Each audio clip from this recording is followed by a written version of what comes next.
Welcome back to Daytime Auto here on Rogers TV. Well, as we get into spring and summer, it means we're seeing more and more markets. And this next market we're going to talk about is very unique. It's probably one of the younger markets here in the city of Ottawa. It's located in the West End. Here to tell us more about it, I'm joined by John Partington. He is from the Richmond Market. Welcome, John. Great to have you here. Thanks for having me here.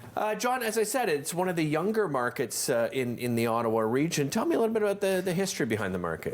This is our fourth year of operation. We started the first year before the pandemic. Okay. And then the pandemic hit and everything kind of went strange and wonky after that. So the second year, the first year of the pandemic, everyone had to sign in and had to wear a mask, and it's pretty brutal, actually. So you kept it, you did keep it open to in person, but you just did sort of the social distancing and there was little walkways, and you had to walk left and right and follow a path and everything. There was no willy-nilly, higgly-piggly moving around from vendor to vendor. And it was okay. Then the next year, things loosened up a little bit, but we still try to maintain as much social conscious about the fact that we are still in a pandemic. Yeah. And I'm just thinking, you mentioned that first year during the pandemic and how everyone's moving around, and as someone that's a science fiction writer, I mean, it must have brought you to thinking in your mind, my goodness, this sounds like a book I might write. It's one of the books I am writing, actually. Is it really? It's set in about 50 years from now during COVID-21. Okay.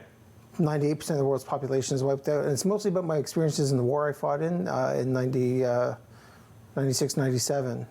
So were you with the Canadian Forces? I was, yeah, for excellent. 15 years. Thank you for your service. You're welcome. Again, I mentioned off the top, one of the more unique markets because you're one of the vendors and you're an author. So tell me about that variety and why you decided to go down that route as a market.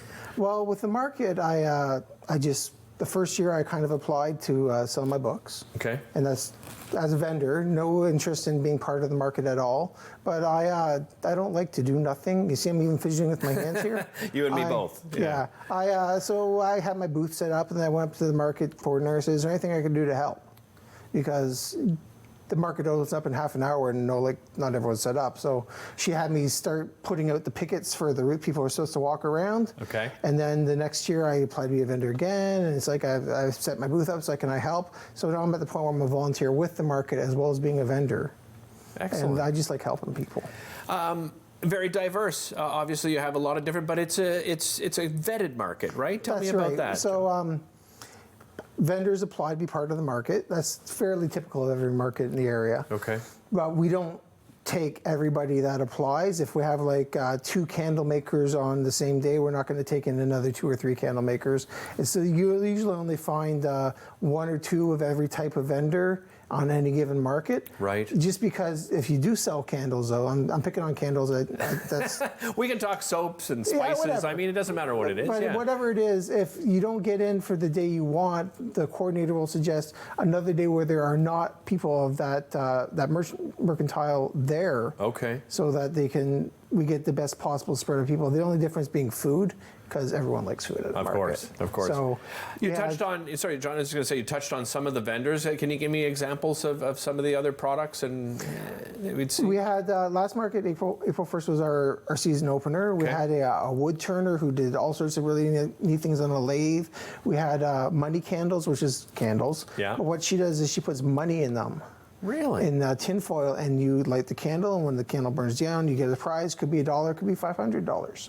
Really? Exactly. It's like playing the lottery, but with much better odds. Yeah. We have a number of social organizations. We had the Goulburn Horticultural Society giving out seeds and trying to raise awareness of birds and bees and flowering insects type things. Right. Some jewelry makers, a couple other authors that I know that I work with as well. Food, like I said, there's Mike's Baking. He's there for the entire season. Nice. He does a lot of gluten-free and vegan baking as well, which is very hard to find that it's actually tasty. Right. Oh yeah, for sure. It's getting better and better, and it's thanks to usually local people like that. Are you still looking for vendors? What kind of opportunities? Okay. We have a couple packages. There's 8 markets over the season. Okay. About 1 month, except for July and August, where there's 2. You can apply for the full season, and that's all 8 markets. As a block vendor, which is 5 markets, and you get to pick the dates within the reason of having, you know, the vettedness of of not course, having the yeah, same. And yeah. then, or if you just want to come for a single day, you can just apply for 1 day. I want to get back to you as an author, John. I mean, Okay. you know, when I go to a lot of markets, I don't see a lot of authors, so you know, it's refreshing to have one. Tell me a little bit about this book that you've written here. Okay, that's An Elven Tale Balance of Power. That's epic fantasy. Okay. It's about a young elven king whose enemies have uncovered horrible weapons from the bowels of the earth, and he goes on a quest to find his own weapons to maintain a balance of power. So the title, Balance of Power. Yeah, well, we don't want to give it away too No. much. But and this one is very different, right? Because you do write in many different genres, don't you? That's Chicken Street Cell Phone Conspiracy. It's about the only human that works in the Department of Interdimensional Affairs. I He love this uncovers a idea. plot by sentient cell phones to take over the Omniverse, and falls in love at the same time. When did you start writing, John? When did that come into your life? That came into, well, there's a difference. Writing was about 45 years ago. Okay. Publishing was since 2014. Why so long to start publishing? Life gets in the way, I Life guess. gets in the way. Like Yeah. I said, I was a soldier. Then I left the forces. I got a day job. The thing is, publishing is fun.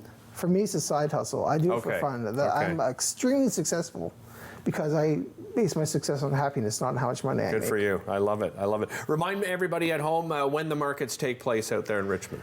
You'd have to go to the Richmond website, Okay. richmondmarket.ca.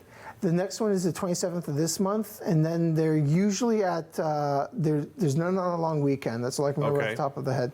But they are once a month. I think June is near the beginning of the month. July and August is 2, and then... So monthly pretty much through the yeah. spring and summer. That's yeah. the way that Yeah, it's that's once the a way you month, guys- except for July and August where there's 2 markets. Excellent.